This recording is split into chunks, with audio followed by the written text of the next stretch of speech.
இரு நண்பர்கள் பாலைவனத்தில் பயணம் செய்தனர். வெயிலும் பாலைவன சுடுமணலும் அவர்களின் பயணத்தை கடுமையாக்கின. கையில் வைத்திருந்த உணவையும் தண்ணீரையும் பகிர்ந்து சாப்பிட்டார்கள்.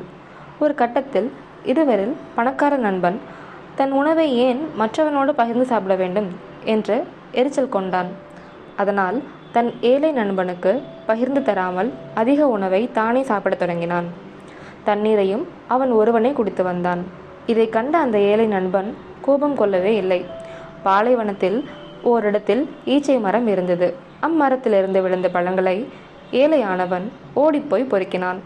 உடனே பணக்காரன் அவை யாவும் தனக்கே சொந்தமானவை என்று சொல்லி பறித்தான். உன்னிடம்தான் தேவையான உணவு இருக்கிறதே, பிறகு ஏன் இதை பறிக்கிறாய் என கேட்டான் ஏழை.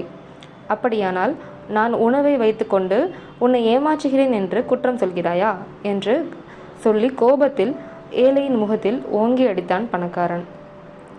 அந்நேரமே இருவரும் பிரிந்து நடக்க தொடங்கினர்.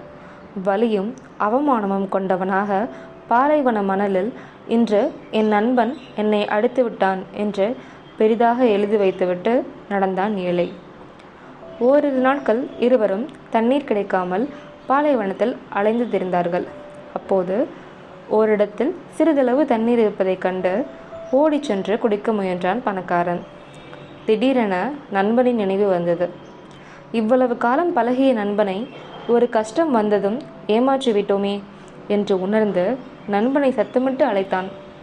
குரல் கேட்டு ஓடோடி வந்த அந்த ஏழை நண்பன் அங்கே தண்ணீர் இருப்பதைக் கண்டு ஆச்சரியமடைந்தான். இதிலுள்ள தண்ணீரை ஒருவர் மட்டுமே குடிக்க முடியும், நீயே குடித்துக்கொள் என்றான் பணக்காரன். உடனே ஏழை தாகம் மிகுதியில் தண்ணீரை முழுவதும் குடித்துவிட்டு நண்பனை அணைத்து கொண்டு நன்றி தெரிவித்தான். பின்னர் இருவரும் ஒன்றாக நடக்கத் தொடங்கினர்.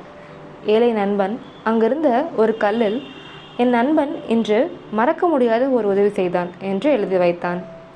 உடனே வானத்திலிருந்து ஒரு தேவதூதன் தோன்றி ஏழையிடம், அவன் உன்னை அடித்தபோது அதை மணலில் எழுதி வைத்தாய், உதவி செய்த போதோ அதை கல்லில் எழுதி வைக்கிறாய், அது ஏன் என்று கேட்டான். நடந்த தவறுகள் காற்றோடு போக வேண்டியவை, அதனால் அதை மணலில் எழுதினேன். ஆனால் செய்த நன்றியை என்றும் மறக்கக்கூடாது, ஆகவே அதை கல்லில் எழுதி வைத்தேன் என்றான் ஏழை. ஒருவர் நமக்கு செய்த தீமைகளை மறந்து அவர் செய்த நன்மைகளை நினைவில் வைத்திருந்தால் உறவுகள் மேம்படும். வாழ்வில் தேடி தேடி நாம் சேகரித்து வைக்க வேண்டியது பணத்தை அல்ல, மனித உறவுகளை.